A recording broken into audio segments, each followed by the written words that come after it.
నమస్తే, మీరు చూస్తున్న సుమన్ టీవీ. నేను మీ కీర్తి. ఈ రోజు నాతో పాటు ఉన్నారు ప్రముఖ ఆధ్యాత్మికవేత్త అనంత లక్ష్మి అమ్మ గారు. నమస్తే అమ్మా. నమస్తే అమ్మా. అమ్మ, ఉపవాసాలు పర్వదినాల్లో చేసే వాటికి రోజువారీ ఉపవాసాలు అంటే కొంతమంది సోమవారం, మంగళవారం, గురువారం, శుక్రవారం ఉంటారు కదా, ఆ ఉపవాసాలకి ఏమైనా వ్యత్యాసం ఉంటుందా? ఎలా ఉపవాసాలు చేయాలి? మన సనాతన ధర్మం ఏం చెప్తుంది? ఇప్పుడు మీరు రోజువారీ ఉపవాసాలంటే ఏదో సోమవారం, శనివారం అట్లా, అది ఉపవాసం అనే దానికన్నా ఎక్కువ మంది ఏం చెప్తారు, ఒక్క పొద్దు అంటూ ఉంటారు. అది ఎక్కువ వాస్తవంగా అనిపిస్తుంది నాకు, ఎంత బాగా అనిపిస్తుంది ఆ మాట. ఒక్క పొద్దు అంటే భోజనం ఒక పొద్దే చేస్తారు, ఉదయం గాని సాయంత్రం గాని. కొంతమంది ఉదయం చేసి ఇంకా రాత్రి మళ్ళీ రేపు పొద్దుడు దాకా ఏమీ తినరు. కొంతమంది సాయంత్రం పగలంతా ఉపవాసం ఉండి సాయంత్రం భోజనం చేస్తారు. ఈ చేయడాల్లో కూడా ఏంటంటే ఒక మొక్కుకుంటారు కదా, ఏదో వెంకటేశ్వర స్వామికి శనివారాలు భోజనం ఉంటాను, ఏదో శివుడి కోసం నేను సోమవారాలన్నీ ఉపవాసాలు ఉంటాను అని. దీంట్లో నిత్యకృత్యంగా చేసుకునే పూజతో పాటుగా ఆహారంలో ఒక నియమం ఉంటుంది అంతే. ఇప్పుడు మామూలుగా చేసే పూజ కన్నా కొంచెం ఎక్కువ చేస్తారు. ప్రత్యేక దినాల్లో చేసేది అదే కదమ్మా. నిజానికి రోజు షోడశోపచార పూజ చేసే వాళ్ళకి ప్రత్యేకత ఏమి ఉండదు. ఇలాంటి రోజులు కూడా మహా అయితే ఒక స్తోత్రం ఏమన్నా ఎక్కువ చదువుతారు.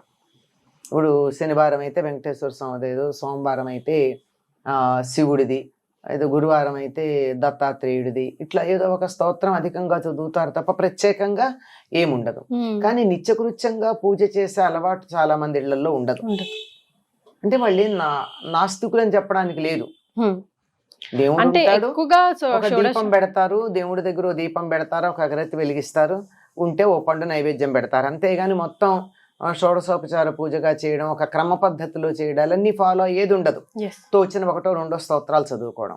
ఇట్లాంటి వాళ్ళు ప్రత్యేకంగా ఉపవాసం చేస్తున్నారు అంటే ఒక దేవుడి కోసం ప్రత్యేకంగా ఆ రోజు మళ్ళీ మొత్తం అంతా పూజ చేస్తారు. పూజ చేసిన తర్వాత ఒక పూటే భోజనం చేస్తారు, అంతవరకే. అది పొద్దున కావచ్చు, సాయంత్రం కావచ్చు.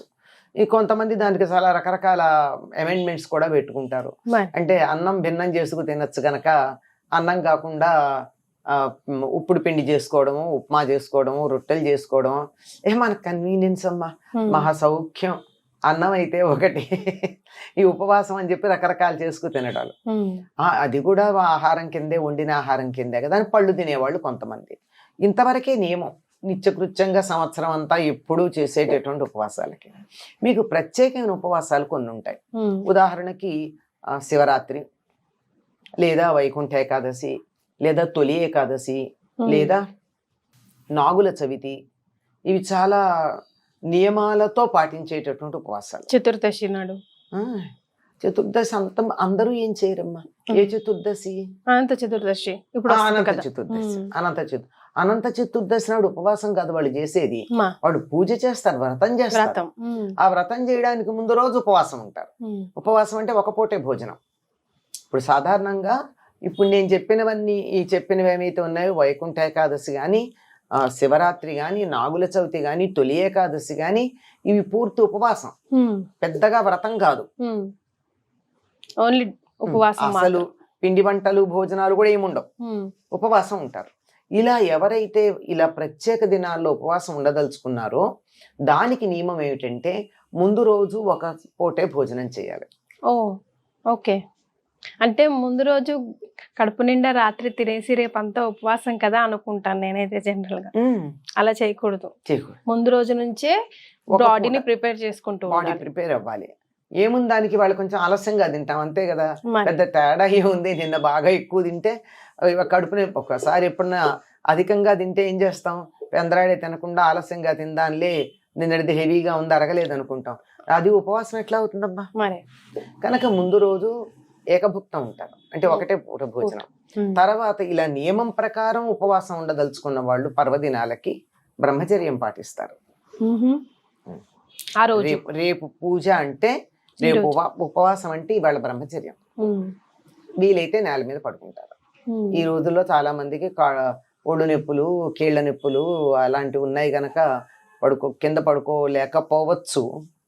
కానీ ఏమాత్రం అవకాశం ఉన్నా కింద పడుకోవడం, అంటే చాప వేసుకుని పడుకుంటారు, మన పరుపుల మీద కాకుండా. ఇంకా కొంతమంది అయితే ఎంత స్ట్రిక్ట్ అంటే నేల మీదే పడుకుంటారు, మహా అయితే ఒక చిన్న దుప్పటి వేసుకుంటారు, చాప కూడా వేసుకోరు. సో అది చేయలేకపోయినా కనీసం ఒక పూట భోజనం ముందు రోజు ఒక పూట భోజనం, బ్రహ్మచర్యం, భూశయనం, ఈ 3 ఏది పాటించాలి. భూశయనం కాకపోయినా కనీసం బ్రహ్మచర్యం, ఒక పూట భోజనం పాటించాలి. ఏ రోజైతే మనం ఉపవాసం ఉంటున్నామో ఆ ఉపవాసం ఉండేటటువంటి రోజుల్లో అంటే సమీపంలో, వాసం అంటే ఉండడం. అంటే ఏ దైవం గురించి మనం ఉపవాసం ఉంటున్నామో ఆ దైవం యొక్క ధ్యానంలో ఉంటే ఉపవాసం సిద్ధిస్తుంది. కానీ ఇవాళ భోజనం చేయట్లేదు కనుక ఇల్లు సర్దుకుంటాను, పుస్తకాలు సర్దుకుంటాను, ఇంకేదన్నా చేస్తాను, సినిమాలు చూస్తాను, ఫ్రెండ్స్తో కబుర్లు చెప్తాను, అది ఉపవాసం అవ్వదు. అంటే ఇప్పుడు మేము ఆఫీస్లోకి రావాలి కదమ్మా, మరి అప్పుడు మీ కర్తవ్యం చేస్తున్నారు. ఇప్పుడు ఉపవాసం ఉన్నవాళ్ళు కూడా అధికమైన పని కాకపోయినా ఇంటి పని చేస్తారు కదా. ఇంట్లో చిన్నపిల్లలు ఉన్నారు, వండి పెట్టారా? మరే ఇంట్లో వృద్ధులు ఉన్నారు, వండి పెట్టారా? ఇంటి పని చేసుకోరా?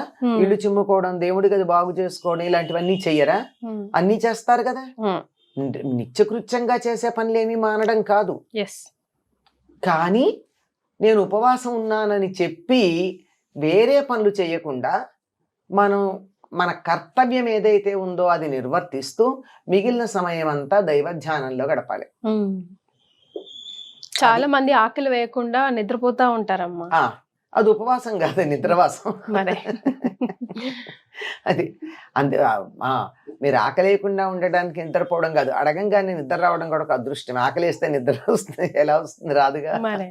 అయితే అసలు తినకుండా ఉండడమే ఈ నిద్ర రాకుండా ఉండడానికి. ధ్యానం చేస్తూ ఉన్నా, దేవుణ్ణి తలుచుకుంటూ ఉన్నా, కడుపు నిండా తిని కూర్చున్నాం అనుకో నిద్ర వస్తుంది.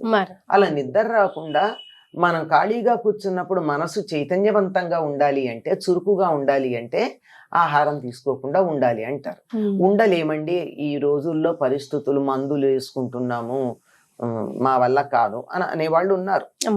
తప్పేం లేదు, శరీరాన్ని హింస పెట్టి ఉపవాసం చేయమని ఎక్కడా చెప్పలా. అందువల్ల ఏం చేయొచ్చు అంటే ఆ సమయానికి, మందులు వేసుకునే సమయానికి ఒక పండు తినచ్చు, పాలు తాగొచ్చు, ఏదో ఒకటి సాత్వికంగా ఉండే ఆహారం, జీర్ణ వ్యవస్థకి ఇబ్బంది కలగకుండా, శరీరానికి నీరసం రాకుండా కాపాడేటటువంటిది ఏదైనా కొంచెం తీసుకోవచ్చమ్మా. ఇవాళ ఉపవాసం ఉన్నాము అంటే రేపు పొద్దున భోజనం చేసే వరకు మధ్యలో ఏమీ తినరు. సాధారణంగా ఇంకొక నియమం కూడా ఉంది. నిన్న ఉపవాసం ఉన్నాం, ఇవాళ భోజనం చేసాం, నిద్రపోకూడదు పగలు. మీరు ఆ రోజు నిద్ర గురించి చెప్తున్నారు కానీ ఆ మర్నాడు కూడా పగల పడుకోరు. శివరాత్రికి అలాగే చేస్తాం కదమ్మా. శివరాత్రి మర్నాడు పగల పడుకోము. శివరాత్రి రాత్రి అంతా మేలుకుని ఉంటాం, మర్నాడు భోజనం చేశాక పగలు పడుకుని ఎప్పటిదాకా నక్షత్రాలు వచ్చేదాకా పడుకోకుండా ఉంటాం. ఇలాంటి నియమాలు కొన్ని పాటిస్తే 100కి 100 పాళ్ళు ఫలితం ఉంటుంది. కానీ ఇన్ని పాటించి కూడా ఒక్కసారి కూడా దేవుడి పేరు తలుచుకోకుండా వేరే పనుల్లో ఉన్నామనుకో, అది లంఘనం అవుతుంది తప్ప ఉపవాసం అవుతుంది. అంటే ఈ హోల్ కాన్సెప్ట్ కూడా మన బాడీకి, మైండ్కి కాస్త రెస్ట్, రిలాక్సేషన్, కొంచెం హీల్ అవ్వడానికి టైం ఇవ్వడం కోసమే. బాడీకి, డైజెస్టివ్ సిస్టమ్కి rest, and mind and body in coordination ఉండేట్టు. హెవీగా తింటే మైండ్ మన కంట్రోల్లో ఉండదమ్మా. హెవీగా తిని ఫ్యాన్ కింద కూర్చోండి, అందులో చేతుల్లో న్యూస్ పేపర్ పెట్టుకోండి, ఇంకా అలా రాకుండా ఉండాలి.